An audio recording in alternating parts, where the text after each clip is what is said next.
Εκεί ψηλά που φαίνεται το μαύρο κυπαρίσι και παραπέρα ο εγκρεμός, εκεί είναι και μια βρύση.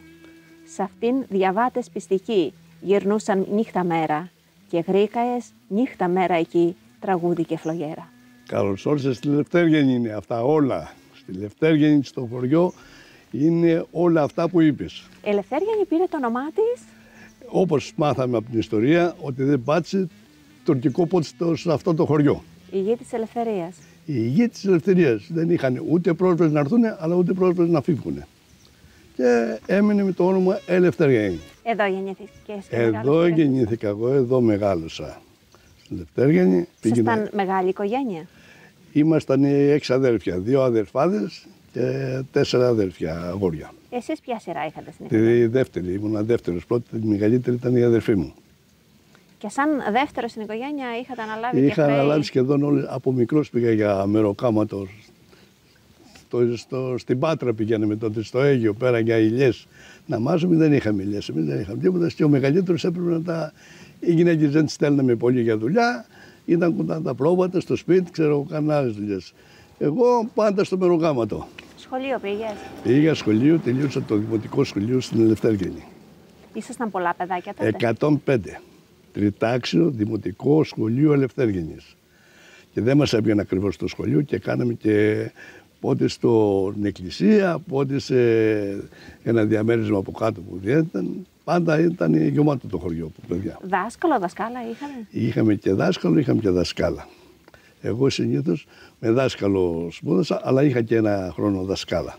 Τους θυμάσαι αυτούς τους δασκάλους? Πώς να τους θυμάμαι, τι δεν θυμάμαι. Είχα τον Παπαθεοχάρη, τον Βασίλη και την Νικολίτσα Γιαλούσα από την Πάτρα. Τον ένα την είχα στην έκτη, τον άλλο την είχα στην πέμπτη. Και πιο πίσω είχα πάλι τον Παπαθεοχάρη, είχε ξαναέρθει, σε αυτόν σχεδόν σπούδασα. Τι θυμάστε από τα παιδικά σας χρόνια? Πολλά.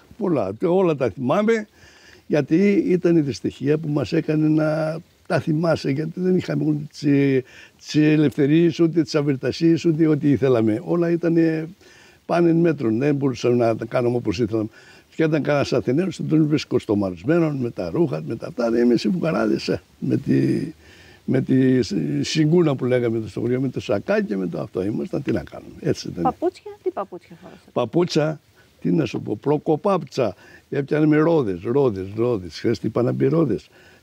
Πέτσε ένα παπούτσι και από κάτω ρόδες, από αυτά που κλάνουν στα αυτοκίνητα. Δεν είχαμε, ήμασταν φουκαράδες. Αν είχε κανείς κανένα πάνινο παπούτσι, πώς το λέγανε αυτό, το όραν, αυτό κανένας, όλοι τέτοια παπουτσάκια είχαμε. Εγώ με αυτά μεγάλωσα. Και μια δόση το πέταξα σε ένα ποτάμι να πάει απέναντι και μου έπεσε στη μέση στο ποτάμι το παπούτσι. Και δεν είχα πουθενά να πάω, ήταν χειμώνας και πιάνω χαμηλά από το ποτάμι για να έρθω να το βρω, μήπως το πιάσω, και το ποτάμι πιο πάνω ήταν βαθύ. Όσο πήγαινα πιο πάνω, τόσο το νερό φούσκουνε, αλλά το βρήκα το παπούτσι. Όμως εκεί που το πέταξα, το βρήκα, το πήρα το παπούτσι. Αυτά περνάγαμε τότε. Στη ζωή ήταν δύσκολη. Από φαγητά, τι φαγητά τρώγατε? Συνήθως είχαμε το γάλα και το τυρί. Με αυτά μεγάλωσα εγώ, τίποτα άλλο δεν είχαμε. Και σφάζαμε κανένα κατσί, κανένα αυτό το Πάσχα, τα Χριστούγεννα. Τα Χριστούγεννα είχαμε το χοιρινό, πάντα είχαμε χοιρινό. Τα Χριστούγεννα τη βγάζαμε το χοιρινό. Είχαν το λίπος, είχαμε το αυτό, το χρητάγαμε. Αυτές τις δουλειές κάναμε συνέχεια. Κάθε σπίτι είχε και ένα χοιρινό σχεδόν πάντα. Θυμάστε τα γλέντια πώς γινόταν παλιά? Πώς δεν τα θυμάμαι, τα θυμάμαι πάντα, τα θυμάμαι και δεν τα ξεχνάω και ποτέ κιόλας. Ο κόσμος μπορεί να ήταν φτωχός, γλένταγε όμως. Και νομίζω ότι τότε ήταν πιο ελεύθερος ο κόσμος, έλεγε πιο αστεία, πιο αυτά. Τώρα έχουν κάποιες διαφορές, πότε με τα πολιτικά τσακώνται, πότε με το ένα. Τότε δεν νομίζω να υπήρχε αυτό το πράγμα, όλο γλέντι ήμασταν. Μαζεύασταν τα παιδιά σε ένα προάβλιο, 10-15 πόσα ήμασταν, όλα εκεί να παίξουν άλλες ομάδες, αλλά δεν είχαμε και παιχνίδια, με τι παίζαμε, με τίποτα. Τι παιχνίδια συνήθως? Τάλια. Έχεις ακούσει τάλια? Δεν έχεις ακούσει. Παίζαμε το κρυφτό. Αυτό το έχουν ακούσει όλοι, ας πούμε. Παίζαμε το κυνηγητό.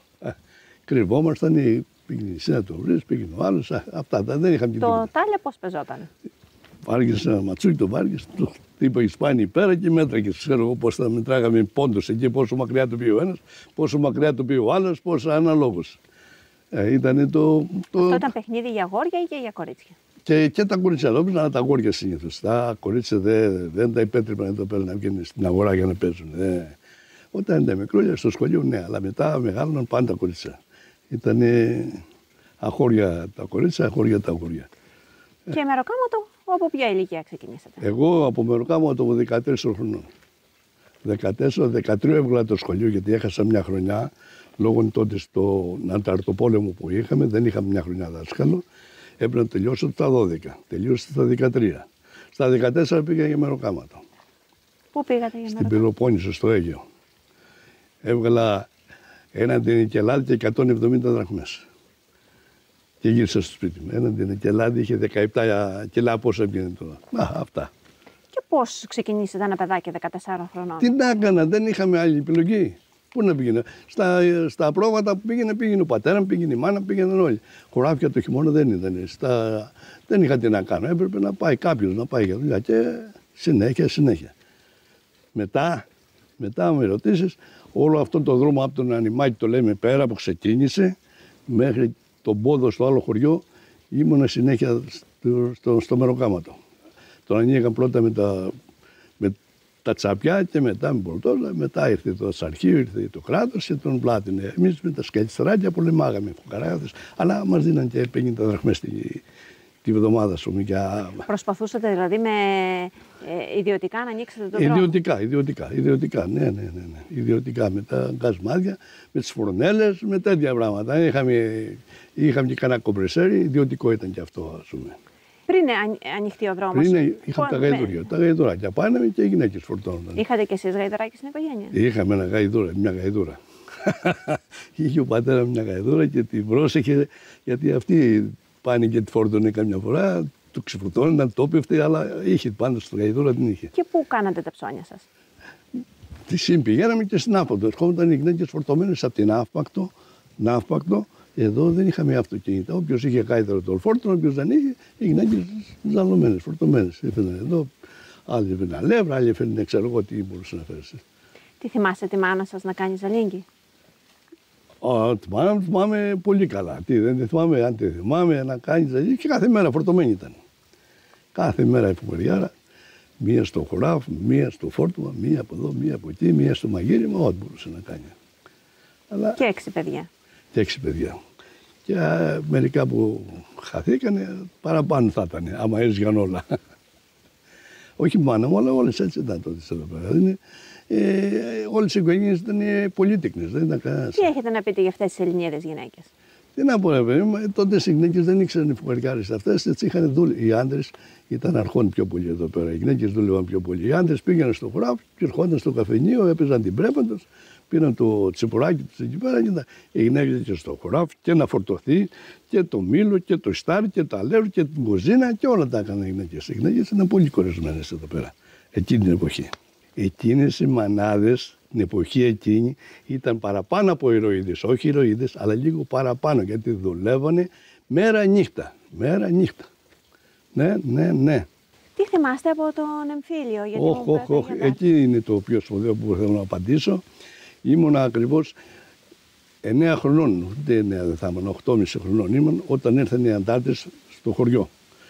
Έφτιανα μια τραμπάλα, αν ξέρετε, με τα ξαδερφάκια μου για να παίζουμε. Δεν είχαμε παιχνίδια, έκανα ξύλο να το στεριώσουμε, να κάνω. Λέει η Βάβα, να μην την πω γιαγιά τώρα, γιατί η Βάβα τη λέγανε τότε, ας πούμε. Λέει, λάτε να φάτε το τραχανά, λέει, γιατί τα αντάρτες έρχονται. Να τελειώσουμε την τραμπάλα, λέμε, και να έρθουμε. Δεν προλάβαμε να τελειώσουμε την τραμπάλα. Έραξαν οι αντάρτες στο βουνό πάνω στο σπίτι μου απέναντι. Μόλις σε βλέπω, ξπόλτος, ούτε σακάκι ούτε τίποτα. Γιατί τόσο όπως ήμασταν, φύγαμε. Άρχισαν να φυκάγανε, δεν φυκάγανε μας βέβαια, φυκάγανε στον αέρα. Γιατί άμα ήθελαν να μας σκοτώσουν, μπορούσαν να μας σκοτώνουν κιόλας. Αλλά φυκάγανε. Εμείς όμως φοβηθήκαμε. Φεύγω κάτω στο ρέμα, βρίσκω κι άλλους χωριανούς μου, τα ξαδέρφια μου τα χάσα. Έφυγαν, πήγαν σε ένα καλύ που ήταν η μάνα της εκεί πέρα αυτά. Εγώ δεν τα χάσα. Από τη φασαρία, από το φόβο, από το αυτό, κρυβόμουν. Φεύγαμε ρέμα για να κρυφτούμε. Φτάναμε σε ένα ρέμα, ήμουν ο πιο μικρός στην παρέα. Είχε ένα οβρό μεγάλο. Όλοι πηδάγανε και βγαίνανε απέναντι. Εγώ τώρα μικρός ήμουν, 8 χρονών. Πετάω μέσα στη μέση το ποτάμι. Το βρόπ το λέμε, τη λίμνη αυτή, τη θάλασσα. Και είναι Νοέμβριος μήνας, κρύο. Ευτυχώς ήταν ένας θείος μου εκεί πέρα. Με πήρε, μου κάνει τα ρούχα έτσι κάτω για να τα στραγγίξει. Είχε και ένα σακάκι, το έβγαλε και μου το έβαλα πάνω. Μπήκαμε πιο κάτω. Δεν κοιμηθήκαμε καθόλου. Όλη νύχτα μέσα στο ρέμα. Μετά φύγαμε απέναντι. Παιδάκι, έχασα τη μάνα του πατέρα μου. Ο πατέρας μου ήταν στο καφενείο όταν ήρθαν οι αντάρτες. Δεν γύρισε να δει τι κάνει η γυναίκα του, τι κάνει τα παιδιά του, τι κάνει. Φύγει, έλεγε αυτός, πάει να γλιτώσει αυτός. Πήγε, έφυγε και πάει στη ΣΥΜΗ, στην αστυνομία, μέσα, τα γλιτώσει. Φοβόταν. Εμείς εδώ, η μάνα μου ήταν έγκυος τότε. Πήγε και κρύφτηκε σε ένα καλύφια, ήταν από το μήλο απάνω. Εγώ χάθηκα. Η αδερφή μου, η μεγαλύτερη, δεν πρόλαβε να φύγει, ήταν στο σπίτι. Πόσο, ήταν 10 χρόνια, ένα χρόνο διαφορά είχαμε την αδερφή μου.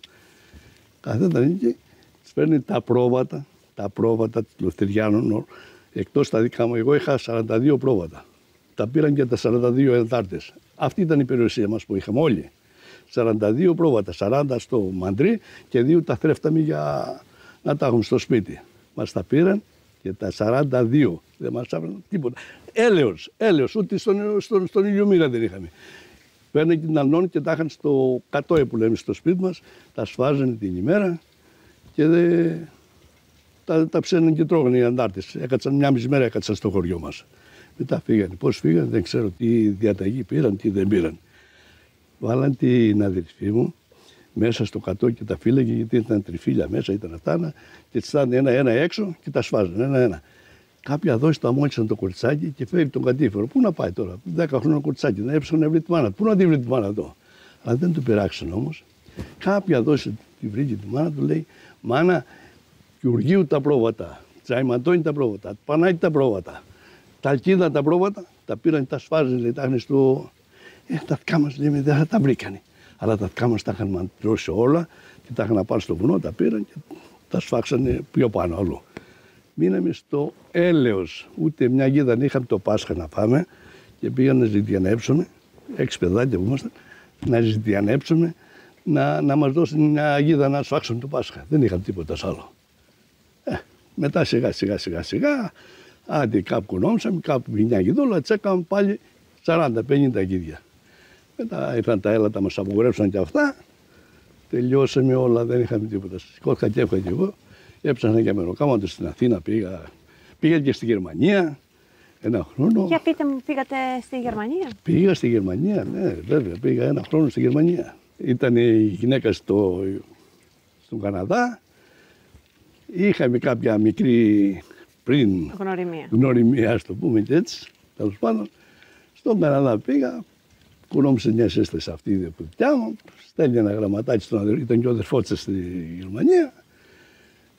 Λέει, άμα βρεις, ας πούμε, και θέλει και ξέρω εγώ, να πολυλογάμε, το ήθελα κι εγώ, το ήθελα κι αυτή.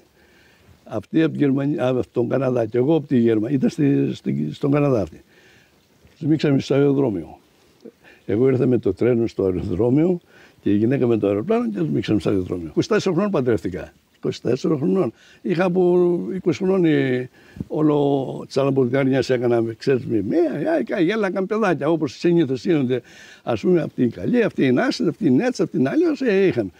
Με αυτή τα είχα πιο στενά. Είχαμε μελετήσει πρωτήτερα, πριν φύγει ακόμα για το 64, σαν προχτές ήταν 30 Αυγούστου, παντρευτήκαμε. Ο γάμος που έγινε? Εδώ στο χωριό ήταν όλο το χωριό καλεσμένο. Δεν έστειλα κάλεσμα σε κανέναν. Όλο το χωριό ήταν γύρω στα 400 άτομα. Στην πλατεία? Όχι, πάνω στο σπίτι μου έγινε ο γάμος. Στην πλατεία, στην εκκλησία, στεφανωθήκαμε βέβαια. Χόρυψαν όπως συνήθως, αλλά για τραπέζα ήταν πάνω στο σπίτι μου. Έτσι γινόταν οι γάμοι τότε, δεν έτσι, πιο πολύ. Όλοι στην πλατεία γίνονται, τώρα τελευταία γίνονται και γάμοι στην πλατεία, αλλά τότε γίνονταν στα σπίτια, ας πούμε. Έγινε ο γάμος. Χορεύατε κιόλας? Βέβαια. Τι τραγούδι χόρεψες? Πού να τα θυμηθείς τώρα. 3 καλά είναι στην δουνιά και στον απάνω κόσμο. Αυτό μ' αρέσει, αυτό έλεγα, αυτό μ' αρέσει. Τίποτα άλλο. Αυτό το τραγουδάκι. Αλλά δεν είμαι και κανένας καλός χορευταράς εγώ.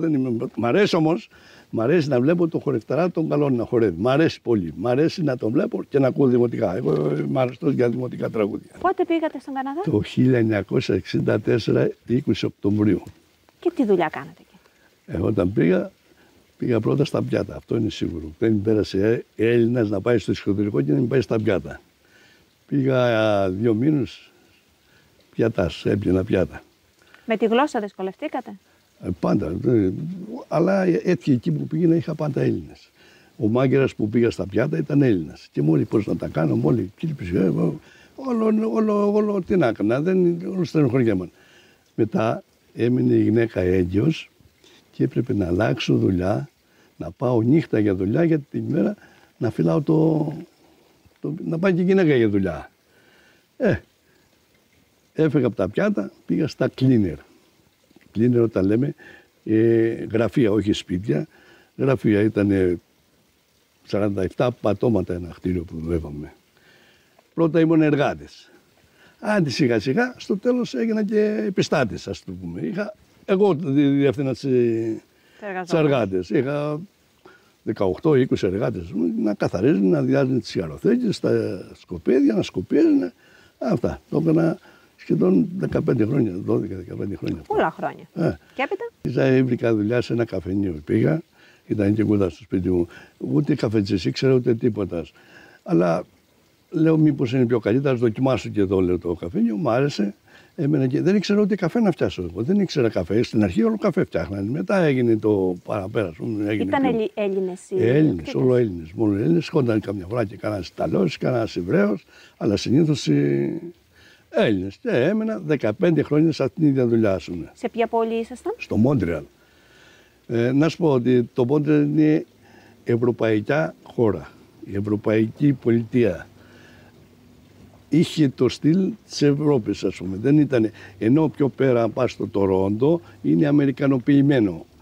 Άλλο το ευρωπαϊκό, άλλο το. Εμείς στο Μόντρεαλ είχαν και τα κλαπ και τις βόλτες και τα τραγούδια και τα ένα και το άλλο και η γλώσσα, ό,τι ήθελες μάθαινες. Ενώ πας στο Τορόντο, ας πούμε, είναι εγγλέζικο. Πρέπει να μάθεις τότε. Για τώρα δεν ξέρω τι γίνεται με τους Γάλλους εκεί πέρα, γιατί στο Μόντρεαλ μάθαινες οπωσδήποτε 2 γλώσσες. Γαλλικά και εγγλέζικα. Πόσα παιδιά κάνατε? Έχω 2 παιδιά και 4 εγγόνια. Να σας ζήσουν, να τα χαίρεστε. Ευχαριστώ πολύ. Και έχω και ένα δυσέγγωνο που έγινε τώρα κι αυτό. Εγώ όμως ποτέ δεν είχα πει ποτέ ότι θέλω να μείνω για πάντα στον Καναδά. Όχι ότι δεν πέρασα καλά, καλή χώρα, καλά ήταν, πολύ καλή η ζωή μου έκανα, αλλά δεν ήθελα όμως ποτέ να μείνω για πάντα στον Καναδά. Μετά σιγά σιγά, ό,τι λιφτούλια έκανα, τα έστεινα εδώ πέρα, βρήκα ένα οικοπεδάκι, τα αγόρασα, ξελιέκαν τα πράγματα, έφτιαξα ένα σπίτι εδώ πέρα. Τώρα η ζωή σου, κύριε Χρήστο, πώς είναι? Για μένα είναι πολύ καλή, για μένα γιατί κάθομαι 5 μήνες στην Αθήνα και 7 στη Λευτέργενη. Εδώ είναι, όταν έρχομαι στη Λευτέργενη, τότε μου φαίνεται ότι ήρθα στην Ελλάδα, γιατί όταν είμαι στην Αθήνα, ξένη χώρα μου φαίνεται και η Αθήνα δεν την έχω αγαπήσει όσο αγαπάω το χωριό μου. Τι σημαίνει αυτός ο τόπος για σένα? Για μένα είναι η ζωή μου εδώ. Άμα είμαι εδώ στο χωριό μου φαίνεται άμα είμαι στην Αθήνα είναι σαν να είμαι στον Καναδά. Το ίδιο, σαν η χώρα μου φαίνεται. Δεν έχω αγαπήσει την Αθήνα πολύ εγώ, ας πούμε. Στον Καναδά πήρατε και τα υπόλοιπα αδέρφια σας? Ναι, βέβαια. Εγώ τις έκανα πρόσχεση όλους. Είναι πολλές οικογένειες από εδώ, από το χωριό, τη Λευτέργενη στον Καναδά? Πρέπει να είναι γύρω στις 30 με 40 οικογένειες. Οι Έλληνες του εξωτερικού λένε ότι είναι 2 φορές Έλληνες. Παραπάνω από 2.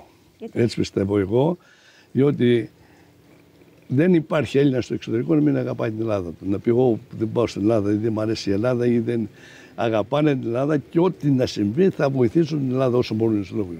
Θυμάστε κάποια στιγμή που σας έχει μείνει αξέχαστη? Πώς δεν θυμάμαι. Είχα πάει όταν ήρθε ο τραγουδιστής, ο καλύτερος στα Ρωμιώτικα, είχε πάει στον Έλλαδο σε ένα κέντρο. Παίρνω τον ξαδερφό μου, πρώτη θέση λέμε, θα πάμε. Μόλις ήταν 500 ανθρώπους μες στο αυτό, ακούς το μικρόφωνο, ο Χρήστος ο Παίξος λέει στο τηλέφωνο. Να έρθει στην μπάρα εκεί στο τηλέφωνο. Εμένα λέω, πού με ξέρουν, λέω, ότι είμαι μέσα στο κέντρο και ποιος το ξέρει. Πάω στο τηλέφωνο, τι γίνεται. Μου λέει, έπιασε φωτιά το σπίτι, λέει, και να πας πέρα, λέει. Και εγώ ήμουν μέσα στο κέντρο τώρα. Τι να κάνω, εγώ τόνι είχα παραγγείλει τις μπύρες, μου είχα παραγγείλει τα ποτά μου. Πάω στο σπίτι, βρίσκουν την αστυνομία, την πυροσβεστική, έσβηγαν. έλα που δεν κάει. Όλα τα σπίτια γύρω κάηκαν, το αυτοκίνητο δεν έπαθε τίποτα. Οι κατοικίες εκεί είναι ξύλινες. Τα σπίτια εκεί πέρα είναι περιποιημένα βέβαια. Απ' έξω όμως δεν μου κάνουν κέφι, γιατί είναι όλα μια σειρά τούβλο έχουν. Εδώ τα βλέπεις και απ' έξω και από μέσα το σπίτι είναι πιο περιποιημένο της Ελλάδος τα σπίτια, όλα, ειδικά ας πούμε των πλούσιων, ας πούμε, εδώ τα σπίτια. Και εκεί είναι καλά τα σπίτια, αλλά το μέσα, το έξω είναι πάντα το ίδιο. Είναι μαύρα από το κρύο, από τον πάγο, από το χιόνι, από το αυτό. Δεν έχουν άμα μπεις μέσα όμως και να δεις. Το καλό που έχει ο Καναδάς, δεν κρυώνει στο χειμώνα. Έχει τα περισσότερα κρύα, αλλά έχει τη μεγαλύτερη ζέστα. Γιατί? Γιατί έχει τα πετρέλαια και το ρεύμα είναι φτηνό και το πετρέλαιο είναι φτηνό στον Καναδά. 35 χρόνια στο εξωτερικό. Από τις ειδήσεις που μαθαίνετε, τι σας έχει στεναχωρήσει? Το Κυπριακό, άλλο πλέον, το Κυπριακό. Όταν ήμουν νέος τότε, λέω, θα πάω κι εγώ να πολεμήσω, λέω, γάμο. Κύριε Χρήστο, ναι. Πώς διατηρήσατε την ελληνική σας ταυτότητα τόσα χρόνια μακριά από την πατρίδα? Δεν την ξέχναγα ποτέ την πατρίδα μου και δεν θα την ξεχάσω και ποτέ. Όσα και χρόνια κι αν ήμουν εκεί, όσα κι άλλα τόσα να ήμουν, πάντα όμως θα ήμουν πάντα Έλληνας. Δεν είχα καθόλου παραμείνει στην Ελλάδα και να πω ότι εδώ είναι η χώρα μου. Μου έδωσε λεφτά, μου έδωσε ζωή, μου έδωσε. Αυτή δεν έχω κανένα παράπονο από τον Καναδά, αλλά όμως ποτέ δεν αγάπησα τον Καναδά όπως αγάπησα την Ελλάδα. Τότε που πήγατε, πώς ήταν η ποιότητα ζωής σε σύγκριση με την Ελλάδα? Ήταν πολύ καλύτερα εκεί, γιατί πήγα και χόρτασα, ας πούμε. Ήβρικα τα φαγητά μου, ήβρικα τη ζέστα. Εδώ ψάφαγα από το κρύο, είναι ό,τι ήταν. Αλλά ήρθε σιγά σιγά όμως και εξελίχθηκε η Ελλάδα, ανέβηκε και έρχομαι εδώ μετά, όπως για vacation, ας πούμε, για 2 μήνες, 1 μήνα, και έβλεπα και εδώ ο κόσμος άρχισε να ανεβαίνει. Τώρα πώς είναι η ποιότητα ζωής στον Καναδά σχέση με την Ελλάδα? Τώρα λείπω εγώ 20 χρόνια, ας πούμε, από τον Καναδά, αλλά από ό,τι μαθαίνω καλύτερα εδώ παρά εκεί. Ένα καλό έχει μόνο στον Καναδά, την αστυνομία τη σέβεσαι καλύτερα από το Θεό. Η αστυνομία είναι το παν για σένα στον Καναδά. Αλλιώς στιγμή τα άλλα όλα είναι τίποτα, δεν μου αρέσει τίποτα. Μόνο η αστυνομία κάνει τη δουλειά της για μένα. Σε 1 λεπτό θα είναι στο σπίτι. Ποια ήταν η εικόνα για τους συμπατριώτες μας στον Καναδά όταν πήγατε? Μας ζηλεύανε και ήθελαν να μας πάρουν και ήθελαν Έλληνες στη δουλειά τους, γιατί είχαν ακούσει ότι οι Έλληνες είναι πάντα καλύτεροι. Όπου πήγαιναν δεν έλεγε κανένας δεν θέλω τον. Όλα τα εργοστάσια, όλα τα αυτά ήθελαν πρώτα τις Ελληνίδες και μετά. Και όπου να πήγαινες για δουλειά δεν σου έλεγε κανένας όχι, δεν σε θέλω ή ξέρω εγώ. Κύριε Χρήστο μου, πώς τη βλέπετε τη σημερινή Ελλάδα? Κοίταξε να δεις. Ο κόσμος έχει ξυπνήσει πιο πολύ τώρα από ό,τι ήταν τότε. Καλά πάνε, καλά προχωράνε, αλλά θέλουμε και καλύτερα να μπορέσουμε όσο μπορεί ο καθένας να βοηθάει, γιατί εμείς έχουμε μια ιδεοτροπία, ο ένας συζηλεύει τον άλλον, ξέρω εγώ. Αλλά εγώ θέλω όμως η Ελλάδα να προοδεύει. Και μου αρέσει να έρχεται ο κόσμος από τα ξένα να μένει στην Ελλάδα. Κύριε Χρήστο, πιστεύετε ότι έχετε πραγματοποιήσει τα όνειρά σας? Εγώ εδώ στην Ελλάδα πιστεύω ναι. Εκείνο που ήθελα, το απολαμβάνω εδώ που ήρθα. Δεν περιμένω για παραπάνω, ούτε περίμενα τίποτα παραπάνω. Είμαι πολύ ευχαριστημένος. Έχω κάνει εκείνο που μπορούσα να κάνω. Ούτε και θα φροντίσω για να κάνω παραπάνω, ούτε και παρακάτω. Αυτά που κάνω είναι πολύ, πολύ ευχαριστημένος είμαι. Είμαστε πραγματικά ευγνώμονες σήμερα που ο κύριος Χρήστος μας έδωσε την ευκαιρία να ακούσουμε τη δική του ιστορία ζωής, μια ιστορία που ξεκίνησε από εδώ από τη Λευτέριανη, πήγε στον Καναδά και ξαναεπέστρεψε πάλι πίσω στο χωριό του. Ευχαριστώ που σας γνώρισα και που ήρθατε εδώ στο χωριό μου και πάντα θα σας θυμόμαστε για την καλή συμπεριφορά σας και τα καλά λόγια σας. Ευχαριστούμε θερμά και εσάς που μας παρακολουθήσατε. Αν σας άρεσε το βίντεο μας, κάντε εγγραφή στο κανάλι μας.